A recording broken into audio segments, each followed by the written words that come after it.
Praise lord. దేవునామంలో అందరికీ వందనాలు. చాలా సంతోషం. ఈ యొక్క ఛానల్ను సబ్స్క్రైబ్ చేసి ప్రతిరోజు కూడా మీ కుటుంబ సభ్యులు కావచ్చు, మీ గ్రూపులో కావచ్చు, మీ స్నేహితులకి షేర్ చేసి అనేకులకి ఈ యొక్క దేవుని మాటలను చేరవేరుస్తున్న మీ అందరూ కూడా ప్రత్యేకమైన వందనాలు. ఇంకా ఎవరైతే కొత్తగా చూస్తున్నారో ఈ ఛానల్ సబ్స్క్రైబ్ చేయండి, షేర్ చేయండి, లైక్ చేయండి. క్రీస్తు పనులు మనందరం కూడా కలిసికట్టుగా ముందుకు కొనసాగుదాం. దేవుని వాక్యాన్ని ప్రతివారు కూడా మీరు వాట్సాప్లో, ఫేస్బుక్లో, సోషల్ మీడియాలో స్టేటస్లు పెడతారు కదా. సినిమా పాటలు పెట్టేవారు ఉన్నారు, సినిమా డైలాగులు పెట్టేవారు ఉన్నారు.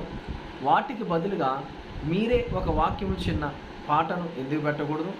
బైబిల్లో ఒక వాక్యాన్ని చదివి మీరు స్టేటస్లు పెట్టి దేవుని సువార్తలో మీరు ఈ రకంగా ఎందుకు ఉపయోగపడకూడదు? దేవుని కొరకు నీవు నేను మనందరం కూడా వాడబడాలి, ఉపయోగపడాలి. దేవుని కొరకు మీ స్టేటస్ల గురించి సినిమా పాటల బదులుగా దేవుని